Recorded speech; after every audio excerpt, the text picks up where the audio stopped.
Hello and welcome to the Curiously Candid Show. I'm your host Mithil, and in this new show, we engage in some candid and thought provoking conversations about the critical issues of our world. This show is brought to you by the kind support of the University of Hong Kong.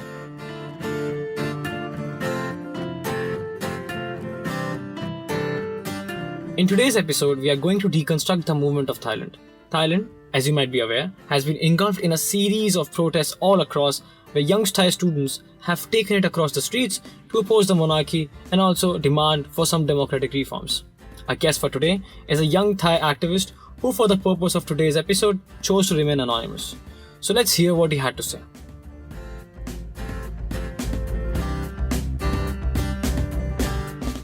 All right. So basically, before the prime minister used to be Thaksin Shinawatra, and he used to be the leader of the red side of Thailand, and that's mainly more of like giving power to the people. However, there has been past incidents where he was also corrupt, and there's an incident in 2004 called the Tok Bai massacre. And during that incident, he basically stigmatized a bunch of Thai Muslims. And the reason for this is because Thailand had a big drug crisis where drug cartels from the Middle East were smuggling in drugs into Thailand. And these drugs included heroin. And heroin, the thing about heroin is that it caused a massive AIDS outbreak in Thailand, right? So the government's way of trying to deal with these drugs cartels coming in is that they stigmatize these Muslim groups. And what happened was they arrested 6 people, and the student protesters that came out were trying to advocate for these people's rights, and they had peaceful protests in their schools. So in order to cull this protest movement, the government came in with soldiers, and they basically detained all the student protesters, and then like in a inhumane way. So they bounded their hands and their feet, and they stacked them up in their trucks, right? Like Lego block, right? On top of each other. And like 75 people died because the people on the bottom get crushed, right? There's no oxygen, they can't breathe. And then they basically the way they handled the situation was very inhumane, and it resulted in the numerous deaths of students. And some of them were even shot. So that's a Tok Bai massacre incident, and this wasn't really released in the press. Not a lot of Thai people talked about it because of the increased stigmatization of Thai Muslim people and because of the conflicts between Buddhism and Islam religion. So before that, even there's an incident where student protesters were protesting for democracy in Thammasat University, and this was in 1976. And the government, in order to repel against this protest movement, they also did the same thing as they did in 2004. This was before that. They sent in the military, and what the military did was they just started shooting the students, and they shot the students, they burned them alive, they raped them, they hanged them from trees, and then when they were hung from trees, they started smacking them with folding chairs, like while they're dead. So like this is like this involved the party of the government and the loyalists who were also pro-government. And the thing is, the students that were killed, justice was never served to them because the government never held the people accountable who helped the government kill the students. And some of the students that have ran away are still in exile, and they're still hiding from the Thai government because the Thai government doesn't want them to, talk about their stories and the situation that happened. And now in 2020, well, before even 2020, if you look at the history of how the protest movements have been going on in Thailand, there's several attempts for democracy protest movements in Thailand, but each of them failed because it hasn't gained publicity. And the thing about the 2020 movement is that due to social media being readily available and being more easily to access and spread news across the world, it became a great platform for social advocacy and raising awareness. So that's what the Thai youth used to help spread this awareness across the world, because they know once the world is watching them, the government has more pressures placed on them to not use violence. And so that's the reason why this protest movement, which is like the youth movement, free youth movement in Thailand, has been spreading rapidly across the world. Now, what are they demanding for? The students are demanding for three things: the resignation of prime ministry, and they want to reform the constitution so that the monarchy is under the constitution, and for the government to stop using censorship laws, fear tactics, and whatnot to keep the people under control. That's their three demands. And most people misunderstand that the students or red shirts or with Thaksin Shinawatra side, but in reality, they know of the corruption of both sides of yellow and red. Yellow are the loyalists that support the monarchy. The students want to be in their own separate category, which is mainly represented by their white ribbon, and the white ribbon basically represents freedom, democracy, against the abuse of women and children, and all of that. So that's their take on this protest movement. Now, what the loyalists are trying to do is they're trying to defer the the protest movements of the youth by saying that it's the U.S. government involvement that are funding the protests. And the thing about that is that the NED, I think, as it's called, is sending money to nonprofits in Thailand. However, they're an organization that sends nonprofits everywhere where people advocating Mhm. for democracy. Although I know some people that may believe that this is like a tool used to incite uh dismay and like chaos in countries, right? But really, what the students are advocating for are real situations where human rights have been abused. So it doesn't correlate at all. So what they're advocating for is the protection of their fundamental rights as human. And in order to do that, they have to be able to raise awareness about what has been going on throughout their history and how the government's been using their power against the people by using violence and other unethical and inhumane ways to control the people. Right. Because thing is, when Prayut took over Thai government in 2014, he instigated a military dictatorship by ultimately changing the constitution so that he can remain in power and the military has full jurisdiction over the country. This allowed him to have his own Senate branch where he can personally handpick 250 senators that will re-elect him every time. So just think about that. And then he started having more connections with President Yi of China.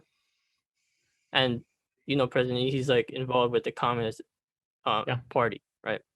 Yeah. The People's Liberation Army started providing more arms to Thailand.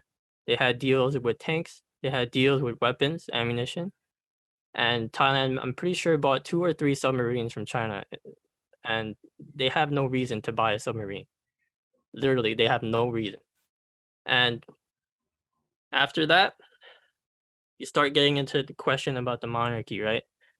This is where there's conflicts between the yellows, reds, and the students. The thing about the monarchy is that throughout history, they've been seen as like gods on earth, right? There's government programs and educational systems where they have designed these schools to basically brainwash their people into not questioning the king and not questioning the corruption behind the king or anything involving the king of the sort due to its laws that prevent people from having their own opinions about the king or like making statements of the king that is a negative Yeah. manner, right? So and basically if you criticize the king in any way, you get sent to jail 15 years. And this is cumulative. So one offense is 15 years, two offenses 30 years, three Wow. offenses 45, right? It stacks. it stacks upon each count. So there's also another one where they can claim that they're harming the queen. I have no idea where this is about, but I know that if you criticize monarchy, 15 years, and the thing about the queen is very questionable because you can claim like people that were protesting were yelling in the loudspeakers at the patrol caravan that the king used to come to they purposely drove into the protesters, right? I'm not sure why they did that. They probably wanted to instigate something and probably use the laws to arrest the protest leaders that were there. So the police purposely directed the patrol, the king's patrol, into the group of the protesters, right? He doesn't have to go there. He was only visiting Thailand, right? But he purposely went that route to go into the Right. protesters themselves, right? So that's another thing to think about. And the reason why there's a conflict between the Reds, Yellows, and students in terms of the loyalist side, because they're already brainwashed in this system, and they believe that questioning the king is against the law. They believe in stability. They don't like what the youth is doing, and they support the monarchy. In addition to the fact that they believe that the U.S. is trying to um, create chaos in Thailand and then ultimately colonize Thailand, right? That's their belief. And thing is, Thailand's already been with having like deals with China since 2014, ever since Prayut took over. Like President Yi became the elected official of the Communist Party in 2013. Prayut took over Thailand in 2014. Then he changed the constitution. Then he started being like buddies with Yi. So if you really put everything together, it things start to paint themselves out. Like he's involved with the One Belt One Road initiative, where China is basically using this strategy to neo-colonize southern East Asia and the parts of northern Right. Eastern Europe, right? With the dissidents, right, in the concentration camps. But the thing is, um, it's really hard to change a group of yellow shirts that have been brainwashed because that's how they were raised, how they were taught, right? And Prayut is continuously contributing to that by creating educational programs where he's basically teaching kindergartners to highly respect the military, that the military is the best way to go. He literally in the training program, he literally teaches them how to throw grenades, as according to the articles that I've Yeah. read, and it's basically instilling this doctrine of uh, the junta government, like being the good people, right? The military dictatorship being the good ones, right? And um, that's what resulted in high support for the monarchy and high support for yellow shirts. And not a lot of people know about this, but the thing about the yellow shirt protesters, unlike the youth protesters, the counter protesters of the yellow shirts, is that they're actually paid Mm-hmm. by the government, right, for attending these protest movements. And the yellow shirts, in addition to getting paid, they also get transportation from the military. They also get um, public toilets, like Right. those portable ones, and they also get Mhm. food and water, right? So unlike the youth movement, where they actually have to navigate and coordinate within each other to have certain hotels cooperate with them to give them housing for some students, and they have to navigate or they have to make announcements of where the nearest bathrooms are so that people can actually protest and still like protest effectively while being able to like, relieve themselves, right?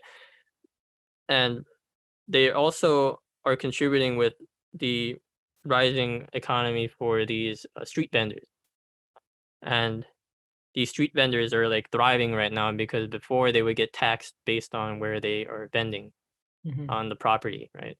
But now since it's like in a public property, and the students are just buying off them. They're actually like supporting the students, and the Mhm. students are supporting them. Yeah. So it's good in that way. So what I yeah, so like the thing Um. is, what I understand from you is that it's kind of a strategy that more of like a long-term strategy that, maybe the monarch somewhere down the line that thought that there would be a chance of some sort of uprising in the future. So they have been sort of training the Mhm. students right from the kindergarten to respect the monarchy, to literally worship them, and sort of Yeah. raise them in a generation so that people Yeah. literally don't question them, sort of just forget about their existence completely. Okay.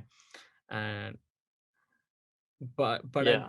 yeah. It's true. Like if you go to Thailand, everywhere there's pictures Mhm. of the king and the queen. Everywhere on the streets, in homes, in the restaurants, everywhere there's the So king and the what queen. this means is like, if we, except for this generation, our generation is the generation which has grown up in the age of social media, in the age of internet. We have all the information we need from literally anywhere at any time, right? But for the previous generations, from the older generations, they Yep. don't have that access. And what happens is that I think, uh, Mhm. when you are living in a place for like 40 years, 50 years, and you have been raised in that notion, you have lived in that notion that you have to respect the monarchy, you have to worship the monarchy no matter what, without even questioning it, that ideology kind of solidifies. That's why these Uh-huh. loyalists exist right now, because of the fact that they have been doing that their whole life. So Yep. just because there's going to be some young students who are going to come up to your pavement and yell at you and like and change that very notion in your head, you're not going to accept that. It happens in any sort Yeah. of, yeah, Yeah. It's because you're it questioning their happens in any entire religious way of conflict. life. You take that up, right? So what you're saying is that Mhm. it's not just a matter of democracy. Like, okay, it's sure it is a fight for democracy as well, but at the same time, it's more about fighting for that kind of clarity. Like, you remove the monarch, okay, you don't have to worship the monarch. That's what the students are fighting for. Either they're fighting for a right to life. Okay, it's more about their security and well-being, rather than just being about democracy. It's also about Mhm. fighting the things that they have been worshipping in like the whole life. The parents have been worshipping that, and they cannot accept Yeah. that. Yeah, They they want cannot to accept change the that, because norms. when you are exposed to the, Mhm. now I think this could be a point where the loyalists feel that, oh, just because there is internet, this is a very Western ideology of democracy and things like that. It's a very quote unquote American thing. Okay, maybe they can say that, right? America's always Yeah. started itself as a protector of the free world. I mean, it has initiated a number of coups, intervened in a number of protests, funded a lot of stuff. It's out there. Everybody knows that, right? So maybe they think that, why is suddenly that, our children, or children of the people we know, are going up against the very notion of what the whole chi- of their whole ancestors have been raised in. Why are they going against that? So maybe they just think that, you know Yep. um, maybe it's just because the CIA is funding them. Yeah. Yeah. But it's not. It's not Yeah, truly it could that at be. all. Yeah, Like yeah, they're just fighting for a new way of yeah. life. But it could be it could be that they're funding them, but to be fair, the youth, they if they have access to all Mhm. this knowledge and information, right? And the things that they are posting are mainly about human rights advocacy, it's about changing the constitution so that the monarchy will still exist, but it's just under the people, Mhm. under the constitution. So they're trying to make a compromise as to where, you know, the old generation can still live on with respecting the monarchy. However, the monarchy would be Right. supervised by the people, and there would be a division of assets because of the Mhm. corrupt acts of the king. He literally gave himself And he billions of spent most of dollars, the time right? in Germany. That's what I And heard. He was, yeah. yeah, most of his time in Germany with his 20 Harlems, and like he he made his dog Fufu the highest rank in the Thai military. When the dog died, he had a 4-day funeral for the dog, and the ceremony costed like a lot of taxpayers' money, right? It's a 4-day Yeah. funeral, 4 days, right? And just think about all of that together, right? He was involved with like drug cartels, and this is also Mhm. in like the links that I've sent you. And the thing is, with the drug cartels, he used scapegoats, right? He exiled the princess. He exiled the people that were supposedly involved, and Mm-hmm. he got away with it, right? So that's another thing that not a lot of people talk about. And the thing about his crop top is because he's wearing a crop top in Germany. Someone got a photo of it, released it on Facebook, and he threatened to sue Facebook. It's his fault for wearing the crop top, not Facebook. Wow, incredible. Yeah. Yeah, I think So some that's the other thing that corruption. I heard was that it's like since he has the control of the entire military, and technically Thailand is a constitutional monarchy. So it's a monarchy, but it's governed by a constitution. But now the fact is that, with clear evidence, that it's the part about constitution that clearly does not exist, because even though there is a constitution, the monarch does whatever he feels like. Hmm. So it doesn't really matter. Yeah, because of the laws that prevent his criticism allows him that much power, and because Prayut is obviously knowing that he's easy to control, right? So it makes him better.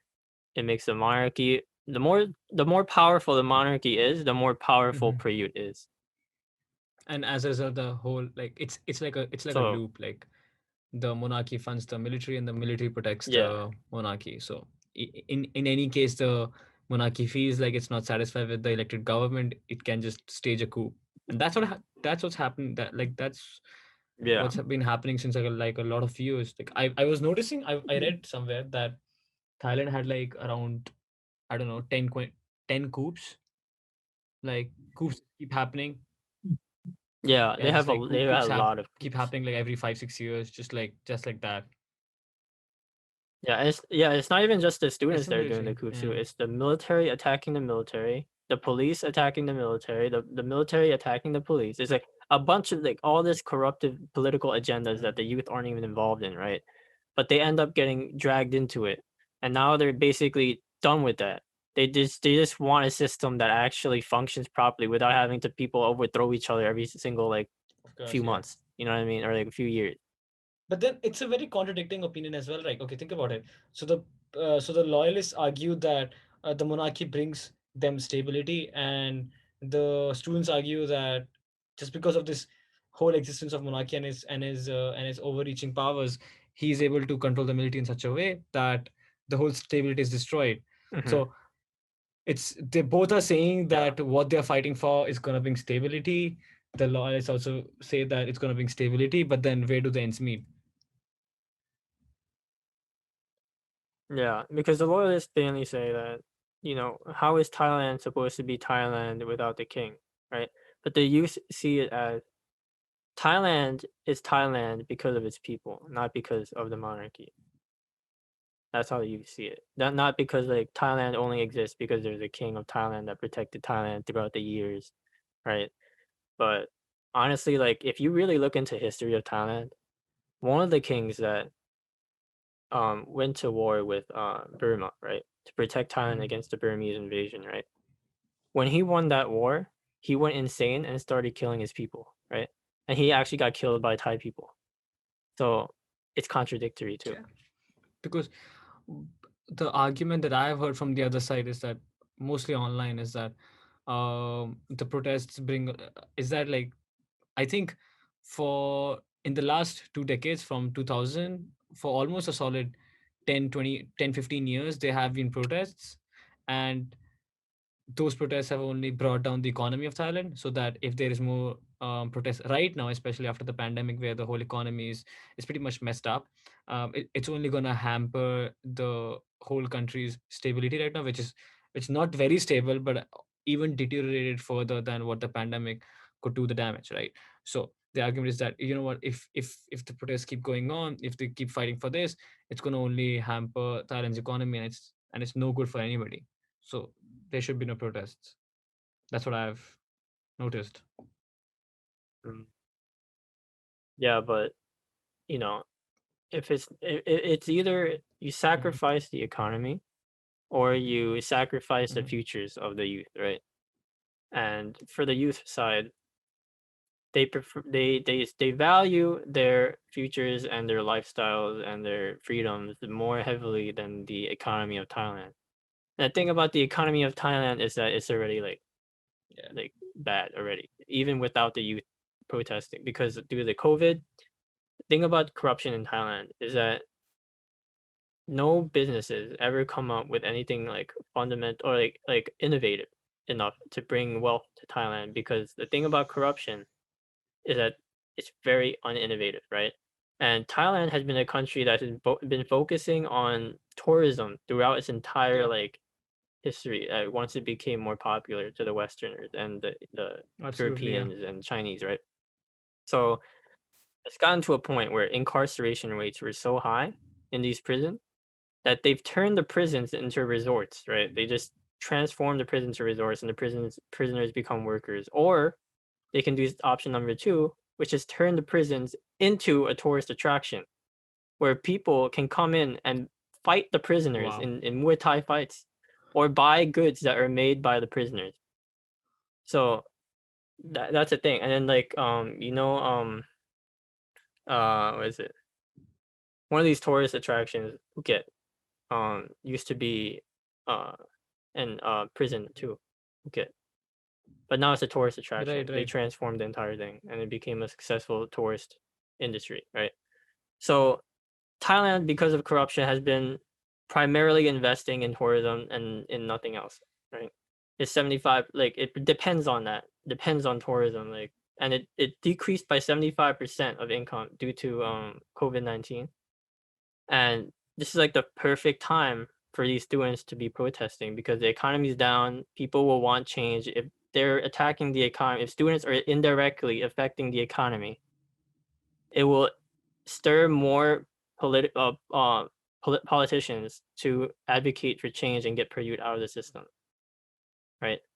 And the thing about the loyalists is that they're only concerned with the economy, but they're not concerned with the people's rights. Yeah, but at the same time, the economy is also pretty. It's it's That's it's a not trade off. like if there are no protests, the economy is gonna go kaboom. It's gonna be like it's gonna be Yeah, yeah, soaring. So it's it's yeah, it's not like that exactly. either. It's just a very short term measure. Yeah.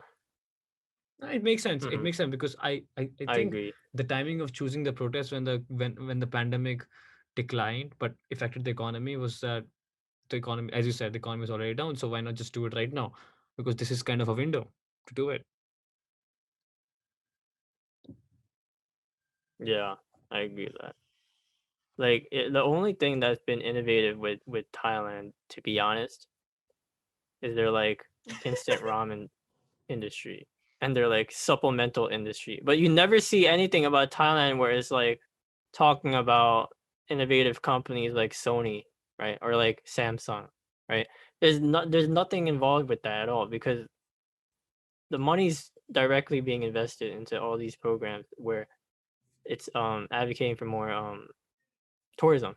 But they never really ever changed the educational system in Thailand to make it more like better for Thai people. Like the thing that the loyalists don't are not even thinking about, and they're wondering why their kids are growing up questioning them, is because the loyalists have money, right? They send their kids to overseas schools. The overseas kids, like the kids that learn overseas, start learning about democracy. They come back to Thailand, they question the parents. The parents are like, "Oh, why did I raise you like that? How did I Hmm. raise you like that?" They're disappointed. So, if you really think about it, like Hmm. you're a loyalist, right? If you're so proud of Thailand, Yeah, why send your I don't kids get that either. overseas? Obviously, obviously, there's a knowledge that the educational system in Thailand is really, really bad, and it Hmm. needs to be reformed. There's a bunch of sexual case allegations, sexual assault allegations. There's a bunch of rape cases and the rape culture. Because what happens if people get raped in the schools in Thailand? The government wants to cover it up, and the school wants to cover it up.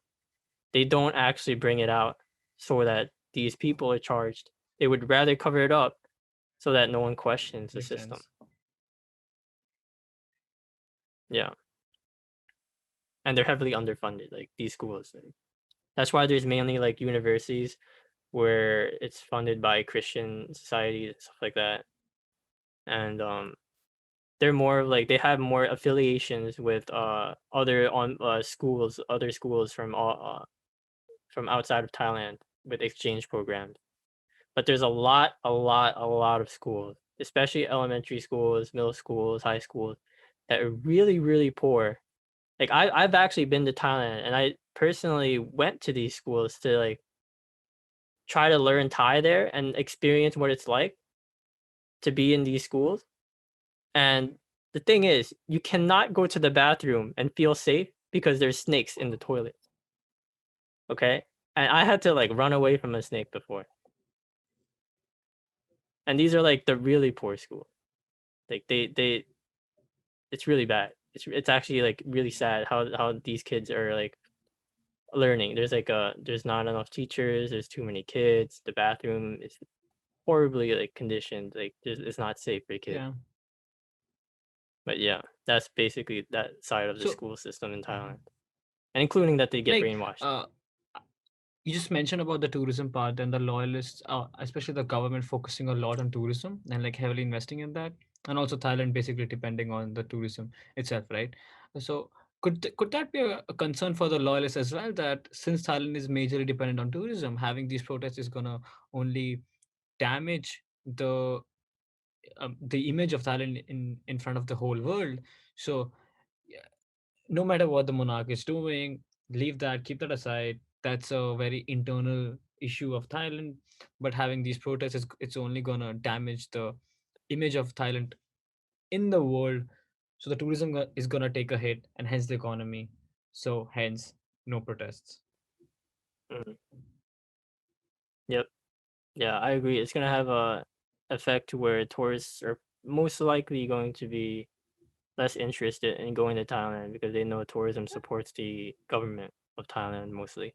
But there's a lot of people that are not up to date about information. So obviously those people will come. There's a lot of corrupt people and there's a lot of people that don't even care. They just want to have a nice vacation. So those people will come from Mhm. Europe, China, and whatever.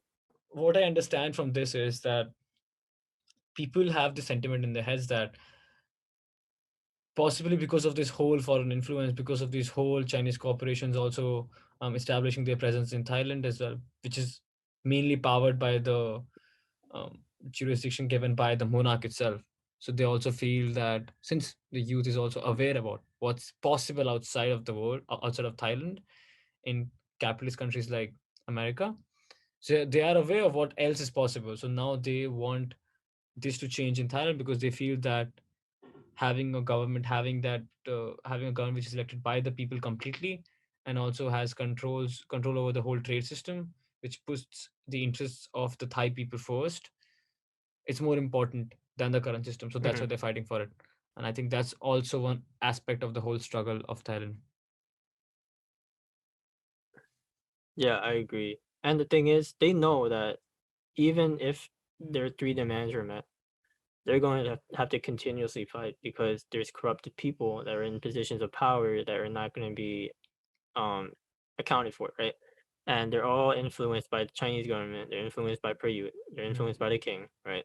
So they know that even if these three demands are met, they're gonna have to face even more challenges in the future to make sure that these three demands will protect the values that they fight for and will continuously change the structure of Thailand so that it can be a true democracy and monarchy under the constitution. And they know of this. They know the reasons why leaders haven't been stepping up is because if you're a leader advocating for democracy, you're going to disappear from Thailand. There's no this happened before with the Future Forward Party or other So yeah, so democratic now parties it's like just that. like the students are going all out. Um, Just put everything you got. yeah, the students are going all out. They're putting in their futures at risk. The leaders, they're some of the leaders are they're making sure that they have to stay hidden because if they become targets of the government, they're going to disappear instantly. There's Mhm. no doubt they're going to disappear. Yeah, because leaders being vocal about the And issue is way different than students being vocal about that issue. Because students is it's a crowd, and yeah, even if you yeah. pick one particular person out, it won't make a difference. But with leaders, it's a totally different game. So Mhm. picking them out would be, yeah, Yeah, with they bring their especially yeah, yeah. it can damage the whole Because effect take of a the leader out and you take its protest. falling as well, most of it out as well from the equation. Yeah. That's why I was very happy that these Thai students are like saying that each one of you is a leader, right?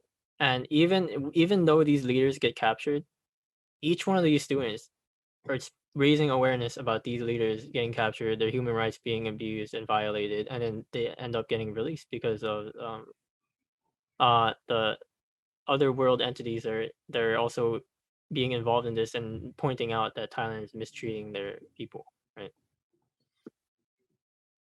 So yeah, that's my take on that part of the protest leaders and Right, stuff like right, that right. with I think democracy. I think you gave a good summary and also very good explanation of what's going on and what's the reasoning behind a lot of things.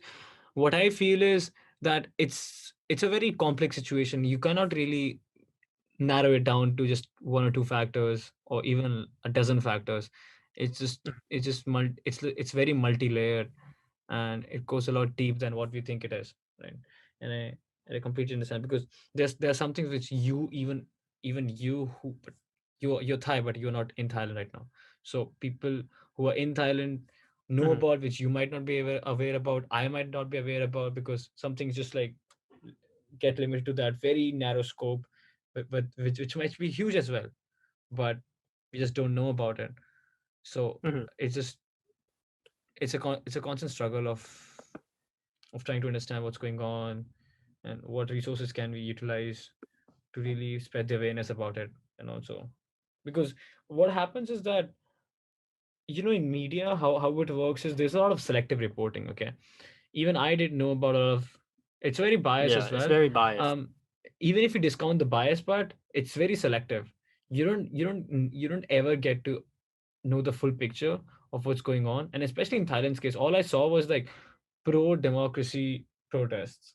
I was like, cool, so this is another country where there's a wave of liberalization, a wave of democracy, and that's it. Yeah, it's But because now what? Yeah. the media that's reporting it is mainly like from like America or like involved with news outlets in America or social media that do report it or like Instagram and Facebook, which are corporate entities Hmm. in America, right? If you probably look at like the other side, like the Chinese media, I'm not even sure if they what they talk about. But like Hmm. Chinese media, not Hong Kong Yeah. media, not like Apple Daily or something, like Hmm. actual Chinese government media. I have no idea what they're Yeah, reporting and that's the about. thing, right? So it really is something which you cannot term as like it's a pro democracy movement. It's rather a pro, how do you say it, like a pro choice movement in a lot of ways, where you want the choice to have Yeah. your own life, and you want to have a choice to elect your own leaders. You want to have a choice of who the military serves. I think that's a very major thing which not a lot of people understand and know about. That they want, because a military is supposed to Hmm. serve its people, not technically the head of the state, sure. At the same time, the head of the state is supposed to serve the people first before himself. And so so That's true. But it's not gonna be that way because, you know, mhm. people are brainwashed and like just think about it, like how in 1976 that their ways haven't changed where the military orders Yeah, I something, they get. do it, right? Yeah. They order them to kill students, they do it, right? So it's just that's the thing they're scared about it. That's why students are fighting it because they know eventually if they're gonna have a Hmm. protest, right now is the best time. Once the economy is like boosting and Thailand is Then doing people forget good, the about it. military has a lot of money, yeah, people will forget about it, and then they will be stuck in a system where they're consistently being manipulated. So, and it's not. I also understand the factor that you talk about, like the news media being biased. Like people don't really understand how much the Yeah. social media is affecting us, right? Um, through algorithms, right? And it's proven that these algorithms, these social media companies use affect our emotions, right? Yeah, So they yeah, will yeah, tailor absolutely, their yeah. experiences to affect our emotions to make us, yeah, to make us either buy something or like It's to a very make us subconscious stuck in our influence. own little uh, bubbles. Yeah. Yeah, but yeah, that's why I'm aware of it so that when I'm reading stuff on social media, I always fact check, right? Multiple times. And I always check this repeatedly to make sure that this is mhm. not affecting my emotions, not affecting my Mm, consciousness as a yeah, person to report information that's not yeah, yeah. misleading. You know what I mean? Yeah, I To totally report get that. information, that's not misleading. I wouldn't want to report misleading information, and it's hard to find actual information that is not misleading nowadays, because the thing is, these news media outlets in America and like stuff like that, we know they're biased, and we know that sometimes they're, like, most of the time actually, they're not actually reporting the news, they're reporting like their own thought of the news, like as you said, pro democracy movements and whatever. It's the title that they branded for their news, right? But really, the students are advocating for three things. It is a movement for democracy, but it's not like technically all pro democracy. It's talking about a lot of other things too, like human rights. The reformation of the school system has nothing to do with democracy. They're talking about these sexual allegation rape cases in schools and rape culture that has nothing to do with democracy. But it's just like these small things are stacking on top of each other that adds into the factor that they're advocating for course, yeah. changes in the constitution, which ultimately makes these news outlets talk Yeah. about pro democracy. Yeah, I understand. Yeah, that is exactly what the case is. It's a very it's a very multi-dimensional problem, and you just cannot simply explain it with by just saying that's a pro-democracy movement. I think that's the closest term you could get to, because a lot of values align with the word democracy, Yeah, but the again, closest one. very complex. You just cannot say it's a pro-democracy movement. It's a lot of things.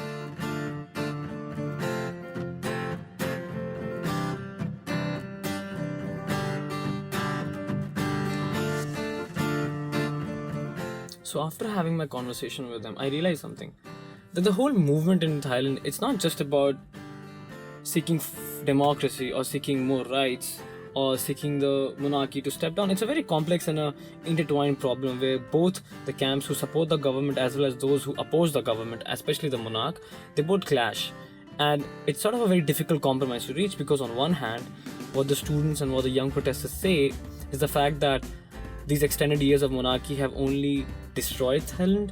It has only affected the Thailand's economy and the stability, because what the king has done is given the military some overarching powers, and which ultimately results in a lot of coups and thus driving the stability down. At the same time, what the other camp thinks, and what the people of the opposition of these protests think, is the fact that having a monarchy is kind of gonna bring some stability, because if you're talking about bringing a radical change where the monarchy steps down or gives its power to somebody else, or whatever it does, right, having a change that the young people would be happy with, according to those people, this change would be too drastic and too radical, which would affect Thailand in much more negative ways than it would bring positive light. So it's sort of a compromise, and both the camps say that what they are fighting for is going to bring stability to what Thailand stands for. And a very good line that he said in his conversation was, Thailand is defined by its people. It's not defined by the people that rule Thailand. So that's the essence of a democracy. But at the same time, what do you say to the people who are in complete opposition to this? People who, as he rightly termed as loyalists. So what kind of balance do we strike here? And for the young students, it becomes a very difficult dilemma to sort out. What do they go for? Do they go for something that is gonna give them a very short-term stability in terms of their environment, or do they completely go all out, put everything they got into fighting for something that is beyond themselves and is gonna help them in the future? At the same time, it's not like the people who support the government actually support what they have done. They support the idea of this monarchy, they support this quote-unquote tradition. So to me, it seems like it's not just about a battle of democracy or monarchy, it's about a battle of beliefs that the people have. For students, now that they have a good amount of exposure to internet, social media, where they see these movements happen all across the world, they get motivated to bring change. And for the older generation who are way past all of this, to them it's all about maintaining that loyalty. So it's a very difficult question to answer for an average Thai family. So to understand what's really going on in these families, I reached out to one Thai professional who lives in Thailand and who has a family living in Thailand as well. And she told me some very interesting things about what the sentiment at her house is like, and what her parents feel about her actively voicing her dissent in the forms of illustrations, because what she does is over Instagram she creates these illustrations to spread awareness about what's really going on in Thailand, and they are very creative and also very clever. So I definitely love them. So if you want to show your support, you can definitely go over Instagram and check her page out. The handle is @Sally Creates Things, SALLY. So do definitely check it out, and let's have a listen to what she had to say.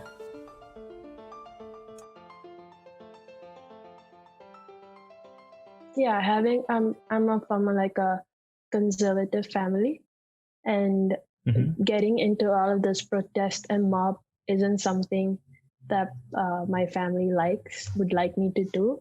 So I found this kind of way to like help support. Yeah. Yeah, so that's a very interesting point you brought up.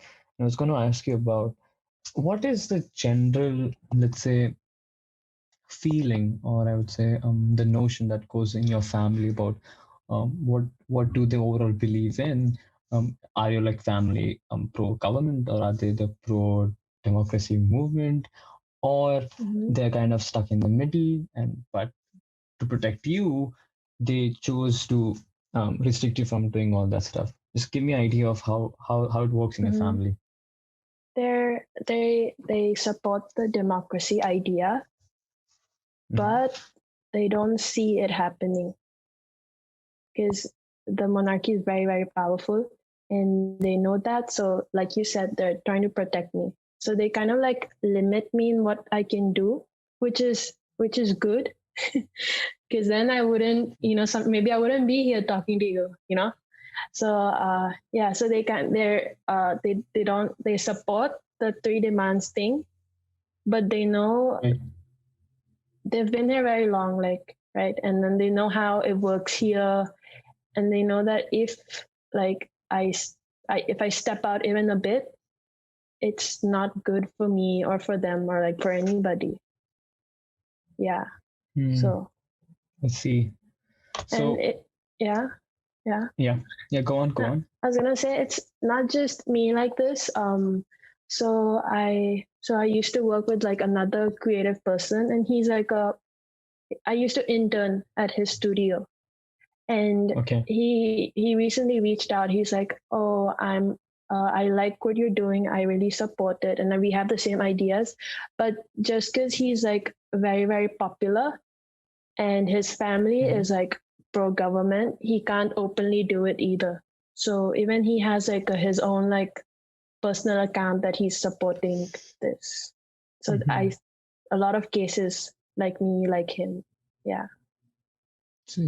So it's like, so what you're saying is basically that amongst the students, amongst the youth, amongst the younger generation, they have a feeling that they really want to support it. They want to do everything that they can, but they're limited by what their family allows them to do. Of course, it's from a very protective standpoint. Mostly from a protective standpoint, but also could be from a political standpoint as well, because the families have the older generation might have a different belief, and depends from family to family. Opposite end. Yeah, depends on family to family. Right. So mine isn't, but his is. But same kind of like how we solve that problem, I guess. Yeah. Right.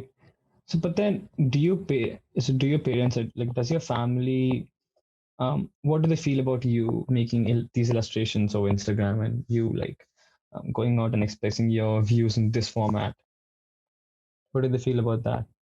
They kind of support it to like an extent. They like it. They see that like I'm enjoying it, so they're like, okay. But they try to like guide me in ways that like, hey, don't do this because this could lead to this. Yeah. So yeah, I'm grateful that they're letting me do this much too, because I feel like if it was other families, I wouldn't even be allowed to do it. So I was actually talking to another student from Thailand as well. And the main point he told me was that, the people who support the government are mostly the older generation. And the reason why they support is that mostly the reason that they have for that is that the government brings some sort of economic stability to the country, and also kind of it's an economic incentive. Plus the fact that Thailand has had protests for numbers of years, for almost a decade ago, right? Yeah. It has Yeah. had protests for like 10 years. In the last 15 years, the people feel that there's kind of like a, a resentment towards the protest. They're like angry at the protests for damaging the economy, and that's why they support the government. Is that really the case? Yeah, yeah, I guess that is kind of the case. It's mostly the older generation, um and they've also recently come out and protested. I don't know, have you seen or not? Have you seen it? Like very I recent. don't know. I mean, Usually, I've seen mixed pictures of all this. Yeah. okay, yeah, but I guess I'd agree with that. It's mostly the older generations, yeah, who are like happy with the power because they're benefiting from it. Yeah. No, but then what is the real benefit that they are getting? That's kind of what's confusing me. It's, I get, it depends from like, but usually, okay, there it's kind of like brainwashed. Okay, the previous king, the ninth king, he did Yeah. like a lot of like propagandas, I guess. I don't know, but like he had a lot of control over the the older generation here because he helped them out a lot in good and bad ways. And then he passed away, and this new king is, the new king. And then now they're just kind of like under his control because they're benefiting from him. Yeah. Does that make sense? Mm. It's It does. It does. confusing. It does. So it's like they're loyal to the monarchy Mm-hmm. in some ways, and Yeah. no matter what the monarchy does, they feel obligated to kind of Yeah. pursue that loyalty and shape their views according to that perception. Yeah. Yes. Yes. That's very interesting. But then, so that leads me to this question that like what they say is that they get some sort of immediate economic stability, right? And especially after the coronavirus pandemic, Thailand's Mm-hmm. economy, more like the entire world's economy, is in a pretty bad shape. Mm-hmm. So Thailand has Mm-hmm. that. So have Thailand having these protests is kind of like a detriment to that already damaged economy. And if those protests stopped, if this movement were to stop, that economy will at least recover a little bit, I don't think if so. not completely. What do you think about It that? has been, no, I don't think so, because I think the economy has been going like bad even before Corona or Hmm. COVID. Sure. Yeah. And it's been going on for like, I think very bad for like 2 years already. This protest has nothing to do with how bad the economy is getting, you know? Right. But at I the same guess, time, yeah, okay. yeah, like Say. it's like the way I see this is that the other side of the camp, the opposition camp, what they think is that right now they are seeing these protests unfold on the streets. They're seeing violence unfold on the streets, and to them, what they're seeing is that the whole country is crashing down. The economy was already crashing down, but now because of the protests, of course, the economy is going to take a hit. The businesses are going to take a hit. The foreign investment is going to take a hit. Things like that do take some damage when the image of the country smears up. So do you not think that maybe that's was the most important consideration right now in their head, because they are the ones who, let's say, are getting affected the most in terms of the economic impacts, or maybe things like that? What do you think about that? I think they're using it as an excuse or But like why? Like, I mean, they're not happy with the protest, right? mm-hmm. So they're like using like, oh, economy and like go like, because of the protest, like you said, because of the protest, the economy is going down. I think they're just using that, but they're not happy with the protest. Yeah. Yeah. See, that's the thing, right? The question becomes like, what do you choose? Do you choose this immediate economic relief, do you choose this particular interest, which is having some sort of economic stability, which is there when the monarchy exists, even though there are military coups, even though there are these long-term protests? Like, do you choose that, or do you completely reform the entire system? Do you completely blow it off the water in the pursuit of rights? That's where the average citizen kind of is Mhm. placed right now. That's the dilemma. Does that Okay. person choose their economic stability or the rights? What do you think on How? this? Okay. Let's say there is no protest, right? Okay. Like, Right. Okay. then do you think the economy will come back to being stable? Because it wasn't stable even before. No, but at the same time, it's I'm just saying that. So the argument which I've heard on the other side is Yeah. that if there's no protest right now, because there had been protests for like 10 solid years, right? And during that protest period, the economy was in a very bad shape. So now that the protests are happening again and bigger than ever, Mm-hmm. that sort of recovery, let's say in tourism, okay?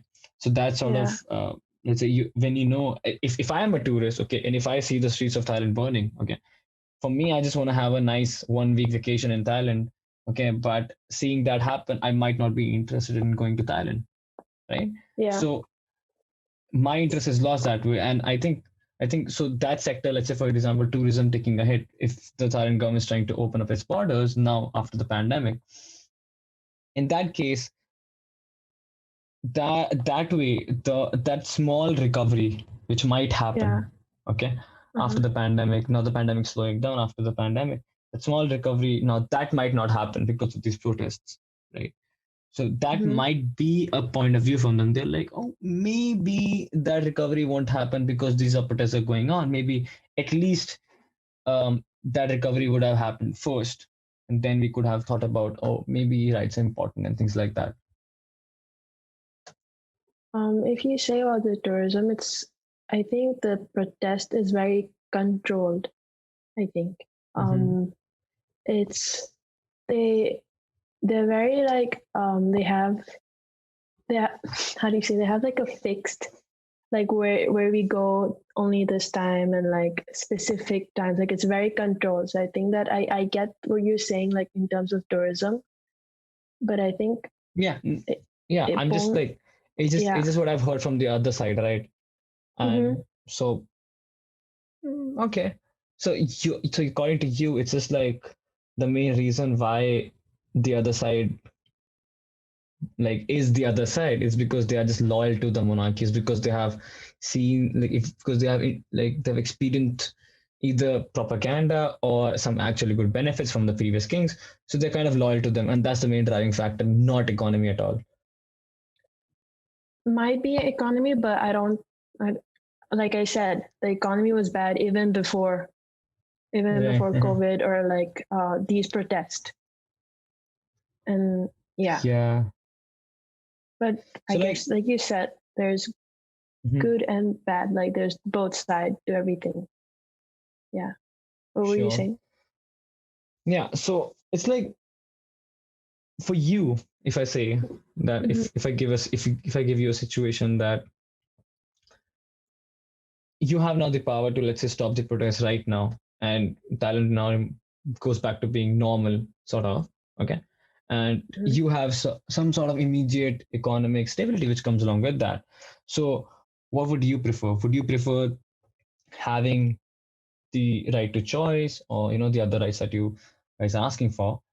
Would you prefer Mm-hmm. that over having some sort of immediate economic relief? Like, for example, if tomorrow the king comes out and says that, oh, you know what, the government is now going to give 10,000 USD to each person, if the protests were to stop, and to most people, that's an incredible thing. I mean, they're getting right cash off the bat. So, what would you prefer, and what do you think that the most people would prefer when some sort of economic, let's say, benefit is given to the people, or would they prefer, let's say, just pursuing these rights? I think they not exactly what you said, but they did something like that. That they were like, Uh-huh. oh, we'll give the public money for like during the lockdown COVID thing. They're like, oh, we'll Mhm. give people money. They said that, they never did that. It happened twice.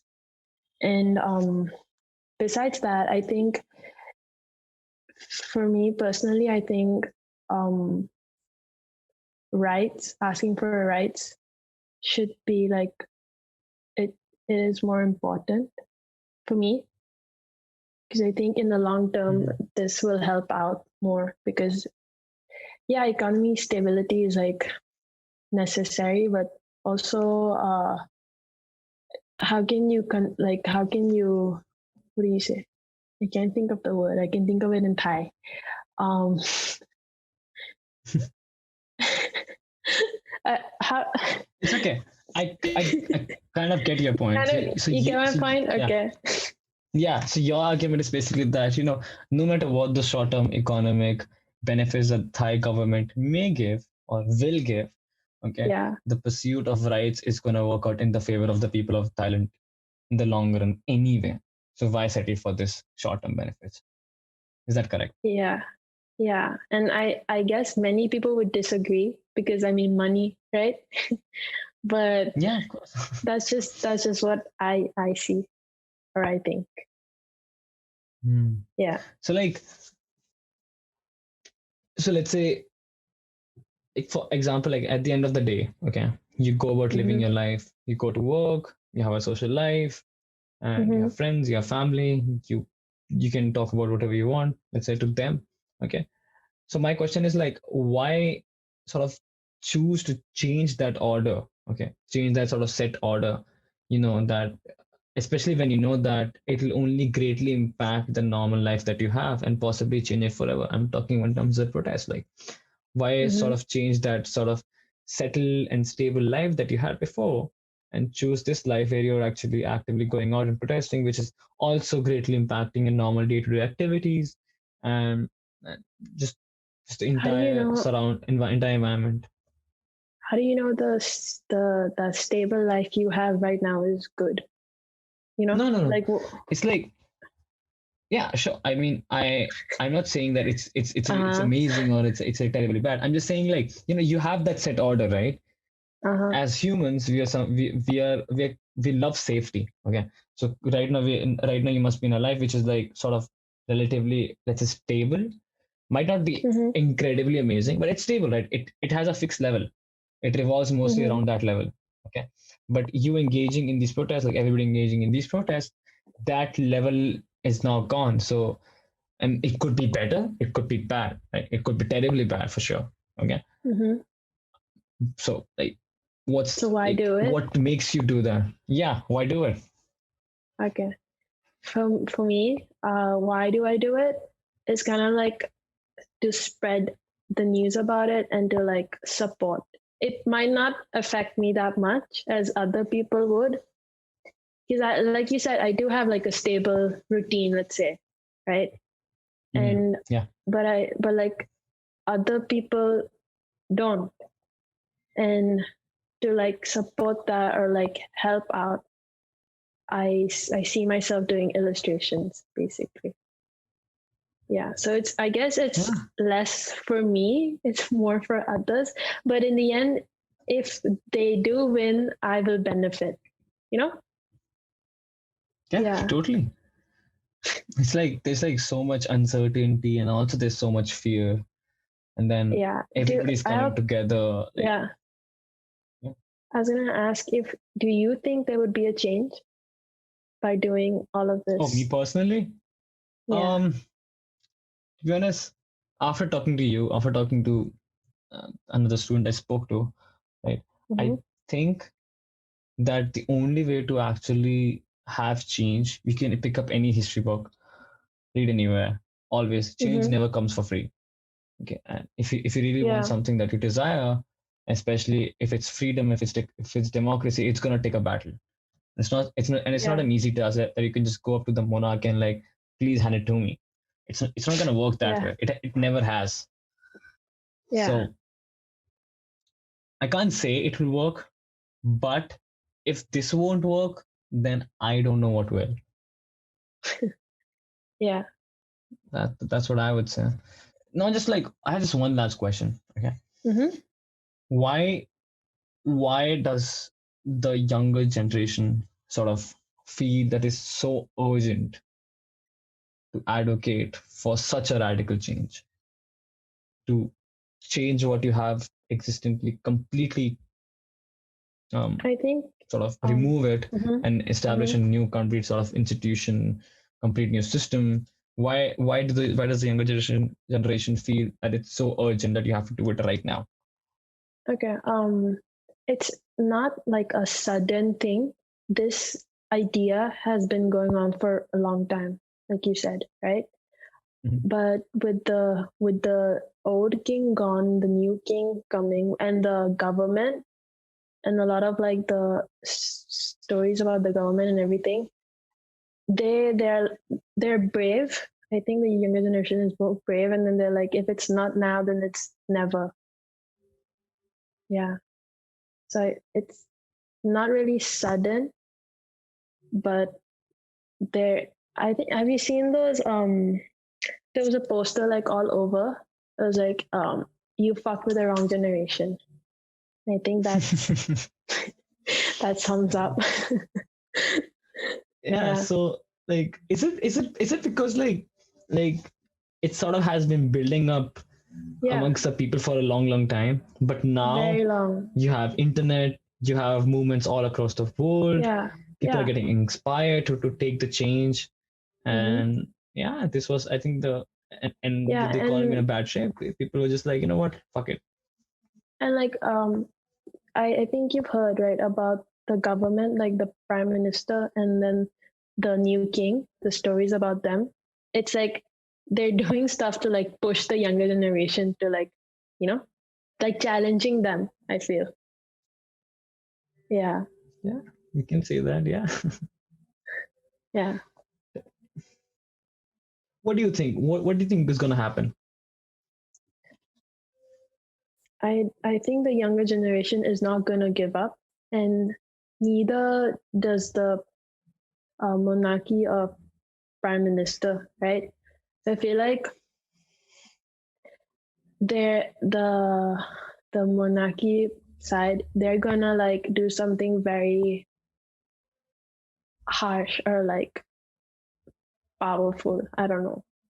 But yeah, I don't want to admit it, but I don't think that there would be a change. Yeah. Yeah. It's sad, but like realistically, right? Because like the other side has so much more power and they wouldn't want to give it up and like just for like rights. You get what I mean? Yeah, they have their security, they have their comfort. Why give it up for something as quote unquote Yeah. feeble as Yeah. rights? Yeah. Yeah, but I also you've seen how like the younger generation is coming together. I feel like they wouldn't give up either. But like I said, But I something think has to happen. yeah, something like very bad, which is scary, right? I don't know. I don't know either. But I know one thing for sure, that this battle is of beliefs, and it's a battle of ideologies as well. What one side feels is that democracy is the way forward, where they can secure their safety, where they can guarantee that they'll have the choices for Thailand and they'll be able to secure a good future for themselves as well as for the whole country, while the other side feels that what the existing system was, it's fine and we'll deal with it. And that's the attitude of the other side as well. Sure, both have their own pros and cons, but what actually happens and what actually ends up being in Thailand is going to be defined by what's going to happen in the next coming months.